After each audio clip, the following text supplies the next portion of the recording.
നമ്മുടെ മലയാളികൾക്ക് ഏറെ ഇഷ്ടമുള്ള സംഭവം എന്ന് പറഞ്ഞാൽ മൈലേജ് ആണ്. 2023 ഇഗ്നിസിൽ നിന്നും 2024 വരുമ്പോൾ ആകെ ഒരേ ഒരു ചേഞ്ച് എന്ന് പറയുന്നത് നമ്മുടെ കോട്ടയത്ത് നിന്ന് ആരെങ്കിലും വീഡിയോ കാണും. കാരണം കോട്ടയത്ത് നിന്ന് ആരും കമൻറ്റ് ചെയ്തിട്ടില്ല ഇതുവരെ. ആരെങ്കിലും ഉണ്ടെങ്കിൽ ഉറപ്പായിട്ടും കമൻറ്റ് ചെയ്യാം.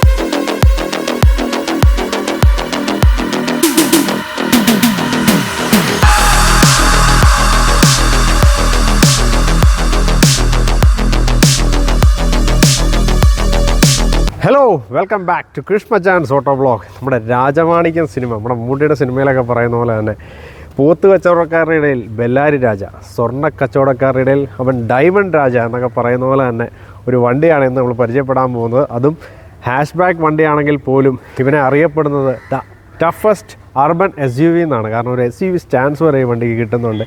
എല്ലാവരുടെയും പ്രിയപ്പെട്ട ഇഗ്നിസ് വണ്ടിയാണ് നമ്മളിന്ന് കാണാൻ പോകുന്നത്.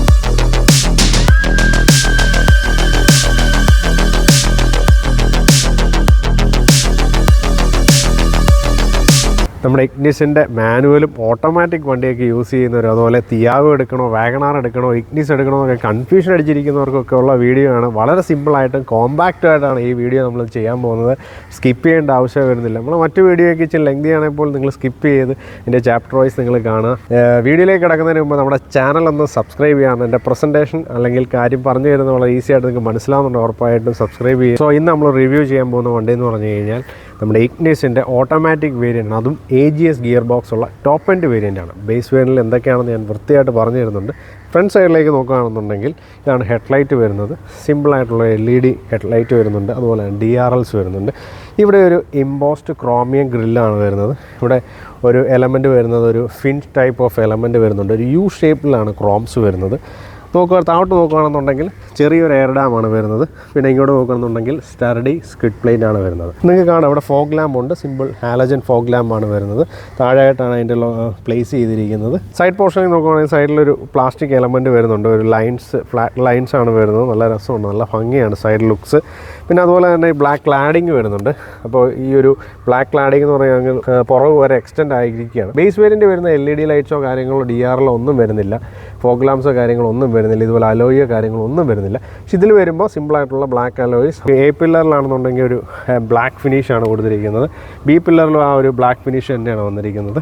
ക്വാർട്ടർ പ്ലേറ്റ് അത്യാവശ്യം ഒരു സൈസിലാണ് വന്നിരിക്കുന്നത്. ബോഡി കളർ തന്നെയാണ് ഹാൻഡിൽസ് വരുന്നത്. നമുക്ക് ഹാൻഡിൽസിലാണെന്നുണ്ടെങ്കിൽ നൈസ് സ്വിച്ച് കാര്യങ്ങളൊക്കെ കാണാം. പിന്നെ അതുപോലെ തന്നെ ബോഡി കളറായിട്ടുള്ള ORVM മിറേഴ്സാണ് വന്നേക്കുന്നത്. അതും ടേൺ ബ്ലിങ്കേഴ്സ് ഇൻ്റഗ്രേറ്റ് ചെയ്തിട്ടാണ് വന്നിരിക്കുന്നത്. റൂഫ് റെയിലെ കാര്യങ്ങളൊക്കെ വരുന്നുണ്ട്. ടോപ്പ് എൻഡ് വേരിയൻ്റ് ആയതുകൊണ്ട് അത് നമുക്ക് കാണാം. ഇവിടെ സൈഡിലാണെന്നുണ്ടെങ്കിൽ നൈസ് ഡിസൈൻസ് കാര്യങ്ങളൊക്കെ വരുന്നുണ്ട്. ഇവിടെ അത്യാവശ്യം പ്രൊജക്ഷൻസ് കാര്യങ്ങളൊക്കെ വരുന്നുണ്ട്. അപ്പോൾ നോർമൽ അലോയി 15 ഇഞ്ചിൻ്റെ ടയറാണ് വരുന്നത്. ബാക്ക് പോർഷനിലേക്ക് വരുവാണെന്നുണ്ടെങ്കിൽ നമ്മൾ ഏറ്റവും അതിശയിപ്പിക്കുന്ന സ്ട്രൈക്കിംഗ് റിയർ സ്പോയിലർ തന്നെയാണ്. നല്ല ഭംഗിയുണ്ട്. അത്യാവശ്യം നല്ല സൈസിൽ തന്നെയാണ് വന്നിരിക്കുന്നത്. ഒരു സിമ്പിൾ ആൻറ്റിനയാണ് വന്നിരിക്കുന്നത്. സ്ലോപ്പി ടൈപ്പ് ഓഫ് മിററാണ് വന്നിരിക്കുന്നത്. നമുക്ക് ഡിഫോഗർ വരുന്നുണ്ട്. അതുപോലെ തന്നെ നമുക്കൊരു വൈപ്പറും വരുന്നുണ്ട്. ഇവിടെ നെക്സ എന്ന് പറയുന്ന ബാഡ്ജിങ് ഉണ്ട്. ഇവിടെ ഇഗ്നിസ് എന്ന് പറയുന്ന ബാഡ്ജിങ് ഉണ്ട്. നമ്മുടെ ലെജൻഡറി ആയിട്ടുള്ള നമ്മുടെ മാരുതി സുസുക്കിയുടെ എംബ്ലം കാണാം. പിന്നെ ഇവിടെയാണ് നമ്മുടെ ബാക്കി ലൈറ്റ്സ് കാര്യങ്ങൾ, ഇവിടെയൊക്കെ ലൈറ്റ് കാര്യങ്ങൾ വരുന്നുണ്ട്. നമ്പർ പ്ലേറ്റ് കാണാം. ഒരു സ്റ്റോപ്പ് ലൈറ്റ് ഇൻ ബിറ്റ്വീൻ നമുക്കൊരു സ്റ്റോപ്പ് ലൈറ്റ് വരുന്നുണ്ട്. താഴത്തേക്ക് നോക്കുകയാണെന്നുണ്ടെങ്കിൽ നമ്മുടെ ഫ്രണ്ടിൽ കണ്ട പോലെ തന്നെ ഒരു സ്റ്റഡി ആയിട്ടുള്ള സ്കിഡ് പ്ലേറ്റ് ആണ് ഇവിടെ വരുന്നത്. സെൻസേഴ്സിൻ്റെ ഓപ്ഷൻസൊക്കെ നമുക്കിവിടെ കാണാം. ഇവിടെ നമുക്ക് റിഫ്ലക്ടർ കാണാം. അപ്പോൾ അത്യാവശ്യം നല്ലൊരു ഡിസൈനാണ് വന്നേക്കുന്നത്. ഇവിടെ അത്യാവശ്യം കട്ട്സ് ആൻഡ് ഗ്രേസസും ഒക്കെ ഉണ്ട്. മൊത്തത്തിൽ നോക്കുകയാണെന്നുണ്ടെങ്കിൽ നല്ല ഭംഗിയുണ്ട്. ടെയിൽ ലാമ്പിനെ കുറിച്ച് പറയുകയാണെന്നുണ്ടെങ്കിൽ ഒരു സ്പ്ലിറ്റഡ് ആയിട്ടുള്ള ടെയിൽ ലാമ്പാണ്. വെറൈറ്റി എന്നൊന്നും പറയാനില്ല, ഒരു സിമ്പിളായിട്ടുള്ള ടെയിൽ ലാമ്പാണ് വരുന്നത്. നമുക്ക് ഇനി ഇതിൻ്റെ ബൂട്ട് സ്പേസ് നോക്കാം. ബൂട്ട് സ്പേസ് നമുക്ക് ഈ പാർസൽ ട്രേ ഇൻക്ലൂഡ് ചെയ്തിട്ടാണ് അതിൻ്റെ ലിറ്റേഴ്സിൽ പറയുന്നത്. 260 ഒരു ബൂട്ട് സ്പേസ് ആണ് വരുന്നത്. പിന്നെ അതുപോലെ തന്നെ നമുക്ക് ഇങ്ങോട്ട് നോക്കുകയാണെന്നുണ്ടെങ്കിൽ റിഫ്ലക്ടർ വരുന്നുണ്ട്. അതുപോലെ തന്നെ നമുക്ക് അതിൻ്റെ ഒരു സ്പെയർ ടയർ കാര്യങ്ങളൊക്കെ വരുന്നുണ്ട്. അത്യാവശ്യം പൊങ്ങിയാണ് ഇരിക്കുന്നത്. സാധനങ്ങൾ വെക്കാൻ നമുക്ക് കുറച്ച് ബുദ്ധിമുട്ടുണ്ടാവാം. പിന്നെ അതുപോലെ തന്നെ സ്പെയർ ടയർ വരുന്നത് സെയിം സൈസ് തന്നെയാണ്. നിങ്ങൾക്ക് കാണാം 175/65R15 തന്നെയാണ് അളവ് വരുന്നത്. ആവശ്യത്തിനുള്ള ഒരു സ്പേസ് കാര്യങ്ങളൊക്കെ വരുന്നുണ്ട്. ഒരു ഫാമിലി ടൈപ്പ് വണ്ടി തന്നെയാണ്. ഏറ്റവും കൂടുതൽ യൂസ് ചെയ്യുന്നത് ലേഡീസ് തന്നെയാണ്. സോ 2435 mm വീൽ ബേസാണ് ഇവിടെ വരുന്നത്. അത്യാവശ്യം നല്ല വീൽ ബേസ് ഉള്ള വണ്ടിയാണ്. എല്ലാവരും ആലോചിക്കുന്നുണ്ടാവും വാഗണാർ എടുക്കണോ. വാഗണാറിന് ഒരു ബോക്സി ഡിസൈൻ തന്നെയാണ്. പക്ഷേ ഈ വണ്ടി എന്ന് പറയുന്നത് 4 സിലിണ്ടർ എഞ്ചിനും കൂടെയാണ്. അത് ഏറ്റവും വലിയ അതിശയിപ്പിക്കുന്ന സംഭവമാണ്. ഇത് കഴിഞ്ഞാൽ പിന്നെ നമ്മുടെ സ്വിഫ്റ്റിൻ്റെ ടോപ്പ് എൻഡ് വേരിയൻറ്റ് മാത്രമേ നമുക്ക് 4 സിലിണ്ടർ എഞ്ചിൻ വരുന്നുള്ളൂ. ഇഗ്നിസിൻ്റെ നല്ല കിടുക്കൻ എഞ്ചിൻ മാത്രമല്ല, അത്യാവശ്യം നല്ല ഗ്രൗണ്ട് ഗ്രൗണ്ട് ക്ലിയറൻസും തരുന്നുണ്ട്. വാഗണാറിന് വരികയാണെന്നുണ്ടെങ്കിൽ 165 mm ഗ്രൗണ്ട് ക്ലിയറൻസേ ഉള്ളൂ. പക്ഷേ നമ്മുടെ ഇഗ്നിസിന് വരുന്നത് 180 mm ഗ്രൗണ്ട് ക്ലിയറൻസ് ഉണ്ട്. അതുകൊണ്ട് തന്നെ നമുക്ക് അത്യാവശ്യം നല്ല ടെറൈൻസിലൂടെയൊക്കെ ഓടിച്ചുകൊണ്ട് പോകാൻ പറ്റുന്നതാണ്. മാത്രമല്ല നിങ്ങൾക്ക് അത്യാവശ്യം ടൂർ പോവുകയും ഒക്കെ നമുക്ക് നടക്കുന്നതാണ്. അപ്പോൾ അതുകൊണ്ട് ബെസ്റ്റ് ഒരു ഓപ്ഷൻ ഇഗ്നിസ് തന്നെയാണ്. അപ്പം വാഗണാർ ചൂസ് ചെയ്യുന്ന ആൾക്കാർക്ക് എന്തെങ്കിലും കൺഫ്യൂഷൻ ഉണ്ടെങ്കിൽ ഈ ഒരു ഇൻഫർമേഷൻ വൈറ്റിലായിരിക്കും. പിന്നെ അതുപോലെ തന്നെ നമ്മുടെ ഈ സൈഡിലേക്ക് നോക്കുകയാണെന്നുണ്ടെങ്കിൽ ഇതാണ് ഫ്യൂവൽ ടാങ്ക് വരുന്നത്. 32 ലിറ്ററിൻ്റെ ഫ്യൂവൽ ടാങ്ക് ആണ് വരുന്നത്. അതുപോലെ തന്നെ ഇത് വരുന്നത് ഡ്രൈവർ സൈഡിലാണ്, നമ്മുടെ ലെഫ്റ്റ് ഹാൻഡ് സൈഡിലാണ് അതിൻ്റെ ഫ്യൂവൽ ടാങ്ക് വരുന്നത്. ഇൻറ്റീരിയറിലേക്ക് വരുവാണെന്നുണ്ടെങ്കിൽ ഇതിൻ്റെ 2 ലിവേഴ്സ് കാണാം. നമുക്കിത് വേണമെങ്കിൽ സീറ്റ് ഹൈറ്റ് അഡ്ജസ്റ്റ് ചെയ്യാം. നിങ്ങൾക്ക് ലേഡീസ് ആയിട്ടുള്ള ആളാണ് അല്ലെങ്കിൽ പൊക്കം കുറഞ്ഞ ആളൊക്കെ ആണെന്നുണ്ടെങ്കിൽ ഇതുപോലെ ഈസി ആയിട്ട് അഡ്ജസ്റ്റ് ചെയ്യാം. ഇതുപോലെ സിമ്പിളായിട്ട് താത്തുകയും ചെയ്യാം. ഇൻക്ലിനേഷൻ കൊടുത്തിട്ടുണ്ട്. ഈസി ആയിട്ട് നമുക്ക് നമ്മുടെ പൊസിഷനിൽ നമുക്ക് സെറ്റ് ചെയ്യാൻ പറ്റുന്ന ഒരു വണ്ടിയും കൂടെയാണ് ഇത്. നമുക്ക് അതുകൊണ്ട് ഡ്രൈവ് സൂപ്പറായിരിക്കും. നല്ല രീതിയിൽ നമുക്ക് വണ്ടി ഓടിച്ച് പോകാം. 2023 ഇഗ്നിസിൽ നിന്നും 2024 വരുമ്പോൾ ആകെ ഒരേ ഒരു ചേഞ്ച് എന്ന് പറയുന്നത് ഹിൽ ഹോൾഡാണ്. നിങ്ങൾ സങ്കടപ്പെടേണ്ട, ഒത്തിരി അപ്ഡേറ്റ്സുകളൊന്നും വന്നിട്ടില്ല. ഡ്യുവൽ ടോണിലാണ് വരുന്നത്. അത്യാവശ്യം ഒരു സെമി ക്വാളിറ്റി ആയിട്ടുള്ള ഒരു പ്ലാസ്റ്റിക് ആണ് ഇവിടെ വരുന്നത്. അതുപോലെ തന്നെ നമുക്ക് ഇങ്ങോട്ട് നോക്കുകയാണെന്നുണ്ടെങ്കിൽ ORVM അഡ്ജസ്റ്റ്മെൻറ്റ് ചെയ്തിട്ടുള്ള ഓപ്ഷൻസ് വരുന്നുണ്ട്, ലോക്ക് വരുന്നുണ്ട്, ഫ്രണ്ട് ആൻഡ് റിയർ ആയിട്ടുള്ള പവർ വിൻഡോ കാര്യങ്ങൾ വരുന്നുണ്ട്, നല്ലൊരു ഹാൻഡിൽ വരുന്നുണ്ട്, കളേർഡാണ്, വെറൈറ്റി ആയിട്ടുണ്ട്. ഈ വൈറ്റ് മാറ്റാമെന്ന് എനിക്ക് തോന്നിപ്പിക്കണം, അത്യാവശ്യം ചെളിയായിട്ടുണ്ട്. ഈ സൈഡിലേക്ക് നോക്കുകയാണെന്നുണ്ടെങ്കിൽ ഒരു ടർബൈൻ ടൈപ്പ് ഒരു വെറൈറ്റി ഡിസൈൻ, ഒരു കാർബൺ ഫൈബറൊക്കെ ചുറ്റും കൊണ്ടുവന്നിട്ടുണ്ട്. ഒരു റൗണ്ട് ഷേപ്പിലുള്ള എയർവെൻ്റാണ് വരുന്നത്. അത്യാവശ്യം നല്ല ഹാൻഡിയാണ്. നമുക്ക് ക്ലോസ് ചെയ്യണമെന്നുണ്ടെങ്കിൽ ഈസി ആയിട്ട് ക്ലോസ് ചെയ്യാം. ഇവിടെ എന്ന് പറഞ്ഞു കഴിഞ്ഞാൽ ട്രിപ്പ് സെറ്റ് ചെയ്യാനുള്ള ഓപ്ഷൻ പുറത്താണ്. അത് കുറച്ചുകൂടെ എനിക്ക് ഇഷ്ടപ്പെടും കേട്ടോ. പുറത്ത് സെറ്റ് ചെയ്ത് ഇൻഫർമേഷൻ പ്ലസ് മൈനസ് എല്ലാ സംഭവങ്ങളും ഇവിടെ ഡീറ്റെയിൽ കൊടുത്തിട്ടുണ്ട്. വരുന്നത് ലെവലിംഗ് ആണ്. ഇതാണ് എൻജിൻ സ്റ്റാർട്ട് സ്റ്റോപ്പ് സ്വിച്ച് വരുന്നത്. വളരെ നല്ലൊരു രീതിയിലാണ് ഈ സ്വിച്ച് പ്ലേസ് ചെയ്തിരിക്കുന്നത്. എനിക്ക് അതിൻ്റെ പൊസിഷൻ ഭയങ്കരമായിട്ട് ഇഷ്ടപ്പെട്ടു. ഇതാണ് ഇൻസ്ട്രുമെൻറ്റ് ക്ലസ്റ്റർ വരുന്നത്. നോർമൽ അനലോഗ് മീറ്ററാണ് വരുന്നത്. അത് അത്യാവശ്യം വരുന്ന ഡേറ്റാസ് കാര്യങ്ങളൊക്കെ ഉണ്ട്. ഇപ്പോൾ ഇതെന്ന് പറയുന്നത് കൺട്രോൾസാണ്. നമ്മുടെ ഇത് കോൾസിൻ്റെ കൺട്രോൾസ് വരുന്നുണ്ട്. ഇതാണെന്നുണ്ടെങ്കിൽ നമ്മുടെ ഇതിൻ്റെ മോഡ്സ് കാര്യങ്ങൾ ഇൻഫർമേഷൻ ആൻഡ് വോയിസ് സംഭവങ്ങളൊക്കെയാണ് ഇതിനകത്ത് വരുന്നത്. ഏറ്റവും എടുത്ത് പറയേണ്ടതെന്ന് പറഞ്ഞു കഴിഞ്ഞാൽ ഈ ഗിയർ സിസ്റ്റം തന്നെയാണ്. ഒരു ഓട്ടോമാറ്റിക് കം മാനുവൽ കം ഒരു ഗിയർ ബോക്സ് ആണ് വരുന്നത്. അതിൻ്റെ ഏറ്റവും വലിയ ഗുണം എന്ന് പറഞ്ഞാൽ മൈലേജാണ്. ഇപ്പോൾ ഈ വണ്ടിയുടെ മൈലേജ് വരുന്നത് ഓട്ടോമാറ്റിക്കിനായിക്കോട്ടെ 20.83. അത് തന്നെ മാനുവലിലും പറയുന്നത്, കമ്പനി പറയുന്ന മൈലേജ് അതാണ്. അപ്പോൾ ഓൺ ആൻ ആവറേജ് ഒരു 16 to 17 ഒക്കെ കിട്ടുന്നവരെയൊക്കെ എനിക്കറിയാം. അവരുടെ മീറ്ററിൽ കാണിക്കുന്നു എന്നാണ് പറയുന്നത്. അതുപോലെ വാണിംഗ് കാര്യങ്ങളൊക്കെ ഇവിടെ കാണിക്കുന്നുണ്ട്. ടച്ച് ആയിട്ടുള്ള ഓപ്ഷനാണ് ഇതിനകത്ത് വരുന്നത്. ബേസ് വേരിയന്റിൽ നമുക്ക് ഇങ്ങനത്തെ ഇൻഫർടൈൻമെൻറ്റ് സിസ്റ്റം ഒന്നും ഇല്ല. ഇതിൽ വരുന്നത് ഒരു 7 ഇഞ്ചിൻ്റെ ഒരു അടിപൊളി ടച്ച് ഇൻഫർടൈൻമെൻറ്റ് സിസ്റ്റം. നമുക്ക് മ്യൂസിക്, ബാക്കിൻ്റെ ഓപ്ഷൻസ് കാര്യങ്ങളൊക്കെ കാണാം. സെറ്റിങ്സിലേക്ക് വരുവാണെന്നുണ്ടെങ്കിൽ vehicle alert, lock keypad, security information എല്ലാ കാര്യങ്ങളും ഇതിനകത്ത് കൊടുത്തിട്ടുണ്ട്. ഇതെല്ലാവർക്കും അറിയാവുന്ന സംഭവം തന്നെയാണ്. അതിനകത്ത് കൂടുതൽ ഞാനൊന്നും പറയുന്നില്ല. പേജ് വരുന്നത് നല്ല രസമുണ്ട്, നല്ല കളർഫുള്ളാണ്. നമ്മുടെ ഹെയർ വെൻസ് കാര്യങ്ങളൊക്കെ വരുന്നത് നല്ലൊരു ബോക്സി ഡിസൈനിലാണ് വന്നിരിക്കുന്നത്. റെക്റ്റാങ്കിൾ എന്നൊക്കെ വേണമെങ്കിൽ പറയാം. ഇവിടെ ഒരു ചെറിയ ഒരു കുഴിവ് കാര്യങ്ങളൊക്കെ കാണാം. ഇവിടെ നേരത്തെ ഞാൻ പറഞ്ഞ പോലെ തന്നെ ഒരു റൗണ്ട് ഷേപ്പിൽ ഇവിടെ സൈഡിൽ ഒരു കാർബൺ ഫൈബർ ടച്ച് വരുന്നുണ്ട്. ഇതാണ് ഗ്ലൗ ബോക്സ് വരുന്നത്. അത്യാവശ്യം ആവശ്യത്തിന് സ്പേസ് ഉള്ളൊരു ഗ്ലൗ ബോക്സ് തന്നെയാണ്. ഒരു ആവറേജ് ക്വാളിറ്റി മെറ്റീരിയൽ തന്നെയാണ് വന്നേക്കുന്നത്. ഇതൊക്കെ ആ ഒരു ആവറേജ് ക്വാളിറ്റിയാണ്. ഡ്യുവൽ ടോൺ ആണ്. എയർ ബാഗിൻ്റെ ഇത് കാണാം. ഡ്യുവൽ എയർ ബാഗാണ്, 2 എയർ ബാഗാണ് ഈ വണ്ടിക്ക് വരുന്നത്. അപ്പോൾ ഇവിടെ അത്യാവശ്യം സാധനങ്ങളൊക്കെ വെക്കാനുള്ള സ്പേസ് കാര്യങ്ങളൊക്കെ ഉണ്ട്. ഒരു ആവറേജ് ക്വാളിറ്റിയാണ്. ഇതാണ് IRVM മിറർ വരുന്നത്. സിമ്പിളായിട്ടുള്ള IRVM മിററാണ്. ആണ് ലൈറ്റ്സ് വരുന്നത്. ഹാലജൻ ലൈറ്റാണ് വരുന്നത്. പിന്നെ അതുപോലെ തന്നെ മൈക്സ് കാര്യങ്ങളൊക്കെ ഇവിടെ കൊടുത്തിട്ടുണ്ട്.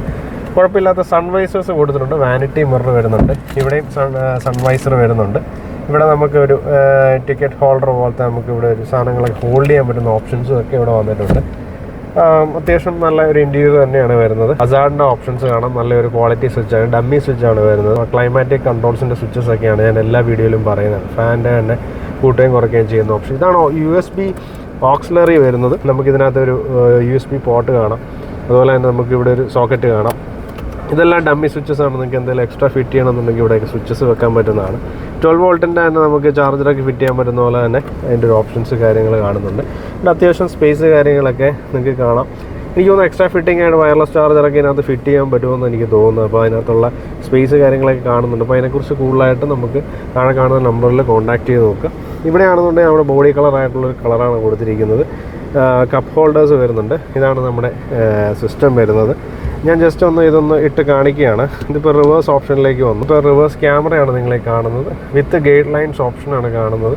അത്യാവശ്യം റെസൊല്യൂഷനുള്ള എല്ലാത്തിലും ആ ഒരു മിനിമം ക്വാളിറ്റി ശ്രദ്ധിച്ചിട്ടുണ്ട് കേട്ടോ. നെക്സ അവർക്കറിയാം മലയാളികൾക്ക് എന്ത് വേണം. ഏത് ലെവൽ വരെ വേണം, പൈസ ഒത്തിരി കൂടരുത്, എല്ലാവർക്കും അറിയാം. MD ഓപ്ഷൻ കാണാം, പ്ലസ് മൈനസ്.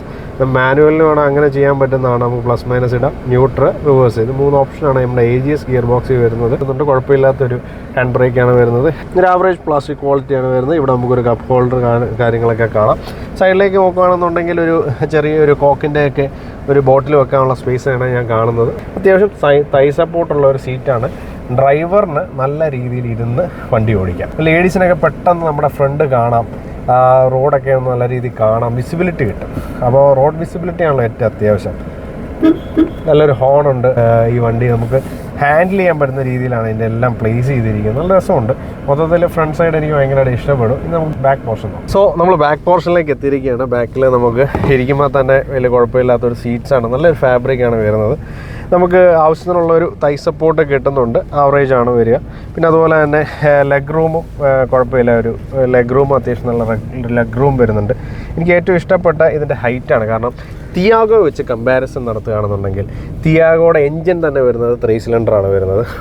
ഇതിലേക്ക് വരുമ്പോൾ 4 സിലിണ്ടർ എഞ്ചിനാണ്. അത് ഏറ്റവും വലിയൊരു ഹൈലൈറ്റിംഗ് ആയിട്ടുള്ള സംഭവമാണ്, ഒരു സ്റ്റാൻഡ് ഔട്ട് ആയിട്ടുള്ള സംഭവമാണ്. അതുപോലെ തന്നെ ഹെഡ് റൂം, തിയാഗോയ്ക്ക് ലെങ്ത് കൂടുതലാണ്. അതിനേക്കാളും ലെങ്ത് അല്പം കുറവാണ്, പക്ഷേ ഇതിൻ്റെ വിഡ്ത്ത് കൂടുതലാണ്, ഹൈറ്റ് കൂടുതലാണ്. അപ്പോൾ നമുക്ക് ഏറ്റവും ആവശ്യം അതാണെന്ന് മാരുതിക്കാർക്ക് അറിയാം. അതുകൊണ്ട് ഇതേ നോക്കി, ഇതിൻ്റെ അത്യാവശ്യം നല്ല ഹെഡ് റൂം കാര്യങ്ങളൊക്കെ എനിക്ക് കിട്ടുന്നുണ്ട്. സൈഡിലേക്ക് നോക്കുകയാണെന്നുണ്ടെങ്കിൽ ഇതിൻ്റെ ആ ഒരു പ്ലാസ്റ്റിക് ക്വാളിറ്റിയൊക്കെ ഒരു ആവറേജ് രീതിയിൽ അവർ സെറ്റ് ചെയ്തിട്ടുണ്ട്. ഒരു കോസ്റ്റ് കട്ടിങ്ങിൻ്റെ ഭാഗമാണ്. ഇതൊക്കെ ഒരു ആവറേജ് ക്വാളിറ്റിയിലാണ് ഇതിൻ്റെ ഒരു മെറ്റീരിയൽ വന്നിരിക്കുന്നത്. ഇവിടെ നമുക്ക് അത്യാവശ്യം ഫയൽസൊക്കെ ഇടാനുള്ള ഓപ്ഷൻസ് ഒക്കെ കാണാം. നോർമൽ റേഞ്ചിലുള്ള വിൻഡോ ലൈനാണ്. നമുക്ക് പുറത്തെ കാര്യങ്ങളൊക്കെ നല്ല രീതിയിൽ കാണാൻ പറ്റുന്നുണ്ട്. Head rest 2 adjustable head rest വരുന്നുണ്ട്. പിന്നെ സെൻട്രൽ ഹെഡ് റെസ്റ്റ് ഇല്ല. 4 പേർക്ക് കംഫർട്ടബിൾ ആയിട്ട് ഇരിക്കാനുള്ള വെഹിക്കിളാണ് ഇഗ്നിസ്. 5 പേരൊക്കെ പറയുമെങ്കിൽ പോലും ഉണ്ട്. ഇവിടെ ഒരു ബ്ലാക്ക് ഡിസൈനും അതുപോലെ ഇവിടെ തന്നെ ഒരു വെറൈറ്റി ഡിസൈൻസും ഒക്കെ കൊടുത്തിട്ടുണ്ട്. ഒത്തിരി ലോങ് ട്രാവലൊന്നും നടത്തി പോകുമെന്ന് ഞാൻ പറയുന്നില്ല. ഇതിൻ്റെ ബാക്ക് സീറ്റ് എന്ത് പറയുന്നത്, നമുക്കൊരു അത്യാവശ്യം കുഴപ്പമില്ലാത്ത രീതിയിലുള്ള ഒരു കംഫർട്ട് തരുമെന്നുള്ളതാണ്. അതിനകത്ത് ഒത്തിരി ഓവർ കംഫർട്ടൊന്നും ഞാൻ പറയുന്നില്ല. അപ്പോൾ ഇതൊക്കെയാണ് വരുന്നത്. സ്പീക്കേഴ്സിനുള്ള ഓപ്ഷൻസൊക്കെ ഇവിടെ കാണാം. 1, 2, 4 സ്പീക്കേഴ്സിനുള്ള ഓപ്ഷൻസൊക്കെ ഇവിടെ കാണാം. സോ ഡോർ സൈഡിലേക്ക് നോക്കുകയാണെന്നുണ്ടെങ്കിൽ അത്യാവശ്യം ഇടാനുള്ള സ്പേസ് കാര്യങ്ങളൊക്കെ കാണാം. ചെറിയൊരു കോക്കിൻ്റെ തന്നെ ഒരു ബോട്ടിൽ വെക്കാനുള്ള ഓപ്ഷൻസാണ് ഇവിടെ കാണുന്നത്. ഇതൊരു ഹാഷ് ബാക്ക് വണ്ടി ആയതുകൊണ്ട് തന്നെ നമുക്ക് റിയർ AC വെൻസിൻ്റെ ആവശ്യമൊന്നും വരുന്നില്ല. റിയർ AC വെൻസ് ഒന്നും ഇല്ല. കൺസോളൊന്നും നമുക്ക് വലിയ കുഴപ്പമില്ലാത്ത രീതിയിലാണ് നിൽക്കുന്നത്. ഇവിടെ ഇച്ചിരി ഹൈറ്റായിട്ടാണ് ഇവിടെ വരുന്നത്. 4ാമത് ഇരിക്കുന്ന അല്ലാതെ 5ാമതൊരു സെൻട്രൽ പോർഷനിൽ ഒരാൾ വന്നു കഴിഞ്ഞാൽ അവർക്ക് ഇതൊരു ചെറിയൊരു ഈ പ്രൊജക്ഷനും അതുപോലെ തന്നെ ഈ ഒരു ഭാഗവും ചെറിയൊരു ബുദ്ധിമുട്ടാവുമെന്നാണ് ഞാൻ വിചാരിക്കുന്നത്. വേറെ കുഴപ്പമൊന്നുമില്ല. ബാക്കി എല്ലാം കൊണ്ടും ഡിസൈൻ പെർഫെക്റ്റ് ആണ്. സോ ഇതാണ് നമ്മുടെ ഹാൻഡിൽ വരുന്നത്. ഇവിടെ ഒരു ഹാൻഡിലൊക്കെ വരുന്നുണ്ട്. ഇഗ്നിസിൻ്റെ എഞ്ചിനെ കുറിച്ച് എടുത്തു പറയണം. പ്രത്യേകിച്ച് മാരുതി. ഞാൻ യൂസ് ചെയ്യുന്നത് മാരുതിയാണ്. എൻ്റെ വണ്ടിയാണ് കാണുന്നത്. മാരുതി റിഡ്സ് ഭയങ്കര ഇഷ്ടമാണ്. So lovely. So Maruti Ritz use ചെയ്യുന്നവരൊക്കെ ഉറപ്പായിട്ടും കമൻറ്റ് ചെയ്യുക. അതുപോലെ തന്നെ നമ്മുടെ ഇഗ്നിസ് യൂസ് ചെയ്യുന്നവരൊക്കെ ഉറപ്പായിട്ടും കമൻറ്റ് ചെയ്യുക. മാത്രമല്ല നമ്മുടെ കോട്ടയത്ത് നിന്ന് ആരെങ്കിലും വീഡിയോ കാണുന്നത്, കാരണം കോട്ടയത്ത് നിന്ന് ആരും കമൻറ്റ് ചെയ്തിട്ടില്ല ഇതുവരെ. ആരെങ്കിലും ഉണ്ടെങ്കിൽ ഉറപ്പായിട്ടും കമൻറ്റ് ചെയ്യുക. മാത്രമല്ല നിങ്ങളുടെ ബന്ധുക്കാരെങ്കിലും ഉണ്ടെങ്കിൽ കോട്ടയംകാരൊക്കെ ഒന്ന് ഈ വീഡിയോ അയച്ചു കൊടുക്കണേ പ്ലീസ്. എൻജിൻ എന്ന് പറഞ്ഞു കഴിഞ്ഞാൽ നമുക്കിതിൻ്റെ വരുന്നത് 1197cc ആണ്. 1.2 ലിറ്റർ എഞ്ചിനാണ് വരിക. 81 PS പവറാണ് വരുന്നത്. അതുപോലെ 130 Nm ടോർക്കാണ് വരുന്നത്. അതൊക്കെ 6000 RPM വരെയുള്ള ഇത്. അപ്പോൾ ഇതാണ് വണ്ടിയുടെ ഒരു പവർ വരുന്നത്. 4 സിലിണ്ടർ എഞ്ചിനാണെന്നുള്ളതാണ്. അപ്പം തിയാഗോ ആയിട്ട് ഞാൻ കമ്പാരിസൺ നടത്താൻ പോകണം. തിയാഗോ വരുന്നത് 119cc, ഇത് 1197cc. സോ തിയാഗോ 3 സിലിണ്ടർ എഞ്ചിനാണ്, ഇത് 4 സിലിണ്ടർ എഞ്ചിനാണ്. ഒരു അഡ്വാൻറ്റേജ് തന്നെയാണ്. പക്ഷേ അതിന് BHP പരമായിട്ട് നോക്കുകയാണെന്നുണ്ടെങ്കിൽ ഇതിൽ 82 ആണെങ്കിൽ അതിന് 84 BHP പവർ, 110 Nm ടോർക്കാണ് 2 പേർക്കും വരുന്നത്. ഈ വണ്ടിയുടെ ഗ്രൗണ്ട് ക്ലിയറൻസ് 180 ആണെന്നുണ്ടെങ്കിൽ അതിന് 170 mm ഗ്രൗണ്ട് ക്ലിയറൻസ് മാത്രമേ വരുന്നുള്ളൂ. മാത്രമല്ല നമ്മുടെ ഇഗ്നിസിൻ്റെ ആ ഒരു മൈലേജാണ് ഏറ്റവും എടുത്ത് പറയേണ്ടത്. കാരണം മറ്റു വണ്ടിക്ക് പറയുന്ന മൈലേജ് കിട്ടുന്നില്ല എന്ന് പല ആൾക്കാരും പറയുന്നുണ്ട്. പക്ഷേ ഇതിന് പറയുന്ന മൈലേജ് കിട്ടുന്നുണ്ട് എന്നുള്ള ഒരു സംഭവമാണ്. ടാറ്റയുടെ കാര്യത്തിലേക്ക് പോകുമ്പോൾ അതിന് NCAP 4 സ്റ്റാർ റേറ്റിംഗ് ആണ് അതിനകത്ത് കൊടുത്തിരിക്കുന്നത്. പക്ഷേ ഇതിന് ഇതുവരെ വണ്ടി ടെസ്റ്റ് ചെയ്തിട്ടില്ല. അതുകൊണ്ട് നമുക്കിതിനകത്ത് അതിൻ്റെ റേറ്റിംഗ് കാര്യങ്ങളൊന്നും പറയുന്നില്ല. ഇവിടെ ഒരു പ്രൊട്ടക്ഷന് കാര്യങ്ങളൊന്നും വലിയ ഇതായിട്ട് കാണുന്നില്ല മറ്റു വണ്ടികളെ പോലെ. പക്ഷേ ഈ കുഴപ്പമില്ലാത്തൊരിതാണ്. ഇവിടെ നമുക്കൊരു പ്രൊട്ടക്ഷന് കാര്യങ്ങളൊക്കെ കാണാം. അത്യാവശ്യം പൊടി പിടിച്ചൊക്കെ തന്നെയാണ് ഇരിക്കുന്നത്. കാരണം ഒരു വണ്ടി സ്ഥിരം ഡ്രൈവ് പോകുന്ന വണ്ടിയാണ്. അപ്പോൾ നിങ്ങൾ ഈ വണ്ടി സ്വന്തമാക്കണമെന്നുണ്ടെങ്കിൽ താഴെ കാണുന്ന നമ്പറിൽ വിളിക്കുക. സ്പെഷ്യൽ ഓഫേഴ്സ് ഇപ്പോൾ അവൈലബിൾ ആണ് കേട്ടോ. ആ ഓഫർ എന്നാന്ന് അറിയണമെന്നുണ്ടെങ്കിൽ താഴെ കാണുന്ന നമ്പറിൽ വിളിച്ചു. അപ്പോൾ നിങ്ങൾ തമ്മിൽ സംസാരിക്കുക. സോ നമ്മൾ ബിഫോർ ഡ്രൈവ് നമ്മൾ എപ്പോഴും സീറ്റ് ബെൽറ്റ് ധരിക്കുക. അതെപ്പോഴും ഓർത്തോണം. അപ്പോൾ ഞാനിത് വണ്ടി ഡ്രൈവിലേക്ക് ഇട്ടിരിക്കുകയാണ്. അപ്പോൾ നേരെ സ്റ്റാർട്ട് ചെയ്യണം. ടിൽറ്റബിൾ സ്റ്റിയറിംഗ് ഒക്കെയാണ്, ഞാനൊന്നും എടുത്ത് കാണിക്കുന്നില്ല. സോ വണ്ടിയുടെ ഡ്രൈവിലേക്ക് വരുമ്പം എടുത്ത് പറയാനുള്ള കാര്യങ്ങൾ എന്ന് പറഞ്ഞു കഴിഞ്ഞാൽ അത്യാവശ്യം ഏജ്ഡ് ആയിട്ടുള്ള ആൾക്കാർക്ക് ഇതിനും ഈസി ആയിട്ട് ഓടിക്കാൻ പറ്റുന്ന ഒരു വണ്ടിയാണ്. കാരണം എന്ന് വെച്ചാൽ നല്ലൊരു SUV സ്റ്റാൻഡ്സ് ഉണ്ട്, അത്യാവശ്യം നല്ല ക്യാബിൻ സ്പേസ് നമുക്ക് ഈ വണ്ടിക്ക് കിട്ടുന്നുള്ള ഒരു അഡ്വാൻറ്റേജ് തന്നെയാണ്. പിന്നെ വാല്യൂ ഫോർ മണി, നമുക്ക് കൊടുത്ത പൈസയ്ക്കുള്ള മുതലുണ്ടോ എന്നുള്ളതാണ് എല്ലാവരും നോക്കുന്നത്. പക്ഷേ ആ ഒരു വാല്യൂ ഫോർ മണി തന്നെയാണ്. പിന്നെ നമ്മുടെ മാരുതിയാണ്. നെക്സ്റ്റ് ആകുമ്പോൾ കുറച്ചുകൂടെ ഒരു പ്രീമിയം ലെവലിലേക്ക് എത്തുമെങ്കിൽ പോലും മെയിൻ്റെനൻസ് കോസ്റ്റ് ഒത്തിരി കൂടുതൽ വരുന്നില്ല, അത്യാവശ്യം മെയിൻറ്റെയിൻ ചെയ്യാൻ പറ്റുന്നതേ ഉള്ളൂ. അതൊക്കെയാണ് ഇതിൻ്റെ ഒരു മേജർ അഡ്വാൻറ്റേജ് ആയിട്ട് പറയുന്നത്. മലയാളികൾക്ക് ഏറെ ഇഷ്ടമുള്ള സംഭവം എന്ന് പറഞ്ഞാൽ മൈലേജാണ്. 20.89 ലിറ്ററിൻ്റെ മൈലേജ് ഉണ്ടെന്നുള്ളത് ഏറ്റവും വലിയ അഡ്വാൻറ്റേജ് തന്നെയാണ്. അതുപോലെ തന്നെ കംഫർട്ടബിൾ ഡ്രൈവ്, നമുക്ക് ഒരു ലേഡീസ് ആണെങ്കിൽ ജെൻസ് ആണെങ്കിലും ശരി ഈസി ആയിട്ട് ഓടിച്ചുകൊണ്ട് പോകണം. നമ്മുടെ ഫാമിലിക്കൊക്കെ ഇരിക്കാൻ പറ്റുന്ന പോലത്തെ ഒരു സംഭവം. പുറകിലാണെന്നുണ്ടെങ്കിൽ ഐസോഫിക്സ് നമ്മുടെ ഒരു ചൈൽഡ് സീറ്റൊക്കെ സെറ്റ് ചെയ്യാൻ പറ്റുന്നതാണ്. പിന്നെ 2 എയർ ബാഗ് വരുന്നുണ്ട്, അത്യാവശ്യം നല്ല സേഫ്റ്റി ഫീച്ചർ കിട്ടുന്നുണ്ട്. പിന്നെ മാത്രമല്ല നമ്മുടെ ഇഗ്നിസ് വണ്ടിക്ക് അവർക്കറിയാം നല്ലൊരു ബിൽഡ് ക്വാളിറ്റി കൊണ്ടുവന്നിട്ടുണ്ട്. അതാണ് ഈ വണ്ടി പല ആൾക്കാരും എടുക്കാൻ കാര്യം. മറ്റു വണ്ടികൾ നോക്കുന്നുണ്ടെങ്കിൽ ഇതിന് ബിൽഡ് ക്വാളിറ്റി ഉണ്ട്, മൈലേജും ഉണ്ട്, എല്ലാം കൂടെ ഒരുമിച്ച് വരുമ്പോൾ ഉറപ്പായിട്ട് ആൾക്കാർ കൂടുതൽ ചൂസ് ചെയ്യും. അതാണ് ആ വണ്ടിയുടെ പ്രത്യേകത. സോ ഈ വണ്ടി നിങ്ങൾ ടെസ്റ്റ് ഡ്രൈവ് ചെയ്യുന്ന സമയത്ത് കുറച്ച് കൂടുതൽ ദൂരം ഓടിക്കണം, അപ്പം നിങ്ങൾക്ക് സെറ്റാവും. ഇതിൻ്റെ ആ സ്മൂത്ത്നെസ് എനിക്ക് ഭയങ്കര ഇഷ്ടമാണ്. കാരണം ഗിയറൊക്കെ നല്ല രീതിയിൽ നല്ല സ്മൂത്തായിട്ട് ഗിയർ വീഴുന്നു, അത് കറക്റ്റായിട്ട് സെറ്റാവണം. നമ്മൾ ഈ വണ്ടിയായിട്ട് സെറ്റായാൽ മാത്രമേ ഉള്ളൂ ഇത് സ്പീഡിൽ കൊണ്ടുപോകാനും അതുപോലെ തന്നെ പതുക്കെ ഓടിക്കാനും നിങ്ങൾക്ക് ഒരു ഐഡിയ കിട്ടത്തുള്ളൂ. അതുവരെ നിങ്ങൾക്ക് ഒരു കൺഫ്യൂഷൻ ആയിരിക്കും, ഇത് എന്തോ ശരിയാവുന്നില്ലല്ലോ അങ്ങനെ. പിന്നെ എന്നോട് ഒരാൾ കംപ്ലൈൻറ്റ് പറഞ്ഞിട്ടുണ്ടായിരുന്നു, ഈ വണ്ടി ഓവർ സ്പീഡിൽ പോകുന്ന സമയത്ത് ടോപ്പ് ഒരു 100 ആ ഒരു 90-100 പോകുമ്പോൾ ഭയങ്കരമായിട്ടൊരു ജെർക്കിങ് ഈ ഒരു ഗിയർ ബോക്സിൽ നിന്ന് എനിക്കൊരു ജെർക്കിങ്ങും കാര്യങ്ങളൊന്നും തോന്നുന്നില്ല. ഇത് ഇതിൻ്റെ അപ്പുറമായിരുന്നു ആദ്യത്തെ നെക്സോണൊക്കെ. ഞാൻ നെക്സോൺ പണ്ട് മേടിച്ചിട്ടുള്ള ഒരാളാണ്, അത് ഞാൻ അപ്പം തന്നെ വണ്ടി മാറ്റി. ആ വണ്ടിക്ക് നല്ല ജെർക്കിംഗ് ആണ്, ഇതുപോലെ നല്ല സ്പീഡിൽ പോകുമ്പോൾ ഇങ്ങനെ ജെർക്കിങ്. പക്ഷേ ഇതിനെനിക്ക് അത്രയും ജെർക്കിങ്ങോ കാര്യങ്ങളോ ഒന്നും ഫീൽ ചെയ്യുന്നില്ല. സ്പീഡ് അറ്റൈൻ ചെയ്യുമെന്ന് പറഞ്ഞു കഴിഞ്ഞാൽ ഒത്തിരി ടോർക്കിഷ് എഞ്ചിനല്ല, പക്ഷെ എന്നാൽ പോലും പതുക്കെ നമുക്ക് സ്പീഡൊക്കെ അച്ചീവ് ചെയ്യുന്നുണ്ട്. പിന്നെ നല്ലൊരു റോഡ് വിസിബിലിറ്റി കാര്യങ്ങൾ വരുന്നുണ്ട്. വണ്ടിയുടെ സസ്പെൻഷൻ നോർമൽ ടു ഒരു സ്റ്റിഫ് ആ ഒരു രീതിയിലുള്ള സസ്പെൻഷനാണ്. നമുക്ക് ഒരിക്കലും വലിയ ഭയങ്കര എക്സലൻറ്റ് സസ്പെൻഷനാണെന്ന് പറയാൻ പറ്റും, പക്ഷെ കുഴപ്പമില്ലാത്ത നല്ലൊരു സസ്പെൻഷൻ തന്നെയാണ് കൊടുക്കുന്നത്. ഇവിടെ സസ്പെൻഷൻ വരുന്നത് ഫ്രണ്ട് ഞാൻ നേരത്തെ നമ്മുടെ normal suspension Mac front, back torsion beam അതൊക്കെ തന്നെ നോർമൽ സസ്പെൻഷൻ വരുന്നു. ഫ്രണ്ട് ഡിസ്ക് ബ്രേക്സ് ആണ് വരുന്നത്, അതുപോലെ തന്നെ ബാക്ക് ഡ്രം ബ്രേക്കാണ്. ABS EBD ഒക്കെ ഉണ്ട്, എല്ലാ ടെക്നോളജിയും ഉണ്ട്. അപ്പോൾ ABS EBD നമുക്ക് ഏറ്റവും ആവശ്യമുള്ള സംഭവമാണ്, അതുണ്ട്. അപ്പോൾ അതെല്ലാം നമുക്ക് ഈ വണ്ടിക്കകത്ത് വരുന്നുണ്ട്. മോശം പറയാനായിട്ട് അതിൻ്റെ ബാക്ക് സീറ്റ് ഇരുന്നിട്ട് എനിക്ക് അത്ര ഒരു കംഫർട്ട് തോന്നിയിട്ടില്ലായിരുന്നു, കാരണം സ്പേസ് ഇച്ചിരി കുറവാണെന്ന് എനിക്ക് തോന്നിയിട്ടുണ്ടായിരുന്നു. ബാക്കിലെ ആ ഒരു മിററിൻ്റെ സ്ലോപ്പിനെസ് എനിക്ക് ഇഷ്ടപ്പെട്ടില്ല, ബോക്സി ഡിസൈനാണ്. പക്ഷേ ഈ വണ്ടിക്ക് പൊതുവെ ലുക്ക് വൈസ് നോക്കുകയാണെന്നുണ്ടെങ്കിൽ ടോട്ടൽ ലുക്സിൽ എക്സലൻ്റ് ആണ്. ഇപ്പോൾ എൻ്റെ റിറ്റ്സിനെ പല ആൾക്കാരും കളിയാക്കിയിട്ടുണ്ട്, ഞാനിപ്പോൾ യൂസ് ചെയ്യുന്ന റിറ്റ്സാണ്. അപ്പോൾ പല ആൾക്കാർ അതിൻ്റെ എന്തുകൊണ്ട് അതിൻ്റെ പുറകെ, പക്ഷേ ഇപ്പോൾ എല്ലാവരും അത് ഒത്തിരി പ്രിയപ്പെട്ടവരുണ്ട്. യങ്സ്റ്റേഴ്സ് ആരെല്ലാം കാണുന്നുണ്ടെങ്കിൽ ഉറപ്പായിട്ടും ഒന്ന് സപ്പോർട്ട് ചെയ്യണം. റിറ്റ്സ് ഇഷ്ടപ്പെടുന്നവരൊക്കെ ഒന്ന് കമൻറ്റ് ചെയ്യണം. അപ്പോൾ ഇതൊക്കെയാണ് ഈ വണ്ടിയുടെ ഒരു പ്രോസ് ആൻഡ് കോൺസ് വരുന്നത്. ബോഡി റോളോ കാര്യങ്ങളൊന്നും വലിയ കാര്യമായിട്ടുള്ള ബോഡി റോളോ കാര്യങ്ങളൊന്നും വരുന്നില്ല. സ്പേസ് അത്യാവശ്യം ക്യാബിൻ സ്പേസ് ഉണ്ട്, പക്ഷേ ബാക്ക് സീറ്റിലെ സ്പേസ് കുറച്ചുകൂടെ ഒന്ന് അഡ്ജസ്റ്റ് ചെയ്യാമായിരുന്നു. സോ ടേണിംഗ് റേഡിയസ് ആണ് ഇത് നോക്കുന്നത്. ഈ വണ്ടിയുടെ ഈസി മനോവർ, അതാണ് ഏറ്റവും അഡ്വാൻറ്റേജ് ആയിട്ട് പറയുന്നത്. നമുക്ക് എവിടെ വേണമെങ്കിലും വണ്ടി കൊണ്ട് പാർക്ക് ചെയ്യാം, എവിടെയെങ്കിലും കൊണ്ട് തിരിച്ചിടാം. അതാണ് നമ്മുടെ ഏറ്റവും അഡ്വാൻറ്റേജ്. ഇപ്പോൾ റിവേഴ്സ് ക്യാമറ ആണെന്നുണ്ടെങ്കിൽ നമുക്ക് ഈസി ആയിട്ട് അതിൻ്റെ ഗൈഡ് ലൈൻസിൻ്റെ പ്രൊട്ടക്ഷനോടുകൂടി നമുക്ക് അങ്ങനെ കൊണ്ടുപോകാം. എന്തുകൊണ്ടും നമുക്ക് വളരെ ഹാൻഡിയാണ് വണ്ടി. നമുക്ക് ഏറ്റവും എളുപ്പം എന്ന് പറയുന്നത് ട്രാഫിക് സിറ്റീസിലൂടെയും ഒക്കെ വണ്ടി കൊണ്ടുപോകാന്നുള്ളതാണ്. 4.7 മീറ്റേഴ്സിൻ്റെ ടേണിംഗ് റേഡിയസ് ആണ്, സെഗ്മെൻറ്റിലെ ബെസ്റ്റ് തന്നെയാണ്. സോ ഇതിന് വേണമെങ്കിൽ നമുക്കൊരു ഡെഡ് പെഡലും കൂടെ ആഡ് ചെയ്തതിന് നന്നായിട്ട്. നമ്മൾ നോക്കാൻ പോകുന്നത് പ്രൈസാണ്. ബേസ് വേരിയൻ്റ് ആയിട്ടുള്ള സിഗ്മ 1.2 ലിറ്റർ മാനുവൽ ട്രാൻസ്മിഷൻ വരുമ്പോൾ 7,09,446 രൂപയാണ്. അതുപോലെ തന്നെ ആൽഫ 1.2 ലിറ്റർ മാനുവൽ ട്രാൻസ്മിഷൻ വരുമ്പോൾ റേറ്റ് വരുന്നത് 9,17,279 രൂപയാണ്. ഇനി AGS ഗിയർ ബോക്സ് ആയിട്ടുള്ള നമ്മൾ ഡ്രൈവ് ചെയ്യുന്ന വണ്ടിയൊക്കെ ആൽഫ 1.2 ലിറ്റർ AGS ഒക്കെ വരുമ്പോൾ റേറ്റ് ഏകദേശം 9,70,207 രൂപയാണ് വരിക. ഇനി ഡ്യുവൽ ടൺ ആണെന്നുണ്ടെങ്കിൽ 9,86,288. അതാണ് ഏറ്റവും ടോപ്പ് എൻഡ് വരുന്നത്. അപ്പോൾ ഇതാണ് പ്രൈസ് വരുന്നത്. അപ്പോൾ കൂടുതൽ പ്രൈസിനെ കുറിച്ച് അറിയാൻ താഴെ കാണുന്ന നമ്പറിൽ കോൺടാക്റ്റ് ചെയ്യുക. സോ ഇതായിരിക്കും തന്നെ നമ്മുടെ പെഡസ്ട്രിയൻസിനെ സപ്പോർട്ട് ചെയ്യുന്ന രീതിയിലുള്ള ഒരു ബിൽഡാണ് ചെയ്തിരിക്കുന്നത്. അതിൻ്റെ സൈഡ് ഡിസൈൻ ആയാലും ഫ്രണ്ട് പ്രൊഫൈൽ ആണെങ്കിലും നെക്സാക്കാരുടെ തന്നെ സ്പെഷ്യൽ ഡിസൈൻ തന്നെയാണ്. വാറണ്ടി വരുന്നത് 3 വർഷം അല്ലെങ്കിൽ 1,00,000 കിലോമീറ്ററാണ് വാറണ്ടി വരുന്നത്. സർവീസൊക്കെ ഞാൻ എല്ലാം മാരുതിയുടെ വീഡിയോകളൊക്കെ സ്ഥിരം പറയാറുള്ളതാണ്. സോ അതിനകത്ത് നോക്കിയാൽ നിങ്ങൾക്ക് ഫുൾ ഡീറ്റെയിൽ കിട്ടുന്നതാണ്. അപ്പോൾ ഇന്നത്തെ വീഡിയോ എൻഡ് ചെയ്യാൻ സമയമായി. So see in the next video. Bye bye from Krishna.